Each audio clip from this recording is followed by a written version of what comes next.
Ating vlog. Dito tayo ngayon guys dito sa may Tumama kung saan tayo nakaparking ngayon dahil gawa ng truck ban pa. Dito tayo magpapalipas muna ng truck ban. Hintayin natin ang alas 9. So ngayon guys, dito pag parking ko rito, napakarami ng lumalapit ng mga tanker diesel na yan, yan yung mga Alibaba na yung mga kwan na nagbibenta at bumibili ng diesel. Yan, napakarami nila rito, parang mga langgam sila rito. Dito sa lugar na ito, napakarami ng nawala ng nanakaw na baterya. Dito sa lugar na ito, napakarami ng nanakaw na baterya rito, saka dyan sa kabila, dito sa may Tumama, dito sa may stoplight. Yan, kung makikita nyo yun, mga yun, ayun, kakaroon na ng bidding doon, yan mga diesel tanker na mga Dyna, yung mga buwibili at nagbibili ng diesel sa mga trucking at sila nagbebenta rin sa mga trucking. Lalapitan ka lang ng kusa ng mga yan, napakarami na rito. Kaya guys, aware kayo pag kayo ay natulog dito at pumarking kayo rito sa may Tumama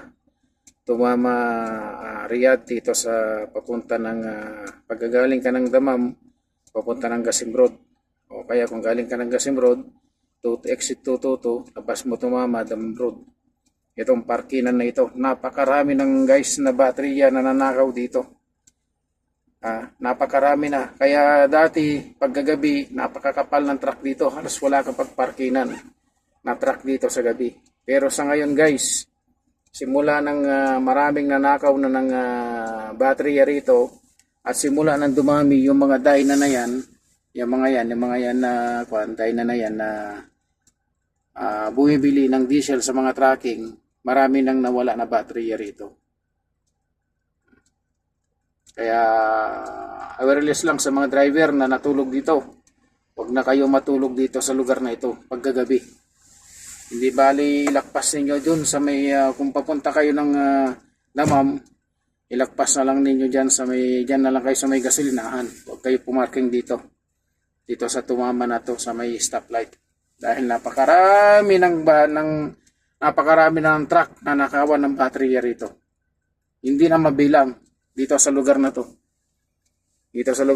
mapa dyan sa kabila papunta ng Gasim Road, galing ka ng Riyadh, dyan marami din dyan. Dati punong-puno ng truck dyan paggagabi, halos hindi ka makaparking dyan. Saka yan, dito dati dyan sa kabila na yan, napakarami ng truck dyan paggagabi. Pero sa dami ng nawala na ng baterya ng mga trucking, hindi lang baterya ninanakaw dito, pati gulong at na diesel. Kung nakita nila yung diesel tanki mo na hindi nakapadlock yung takip, ay saglit lang sisip-sipin ng mga yan, saglit lang yan, magsipsip ng mga yan, itong mga Dyna diesel, Dyna tanker diesel na yan. So awareness lang guys, na sa mga kapwa ko mga long haul truck driver, huwag kayo pumarking dito paggagabi. Huwag kayo matutulog dito paggabi. Sigurado, kung hindi manakaw ang baterya ninyo, gulong ng truck ninyo o kaya yung diesel ninyo ang mananakaw dito. Dahil yan, itong mga tanker na yan na Dyna na bumibili ng diesel, makakasabot ng mga yan. Puro mga Pakistani mga yan. So, yun lang guys, at maraming salamat sa inyong panonood sa aking upload na video. Maraming salamat guys, God bless you all.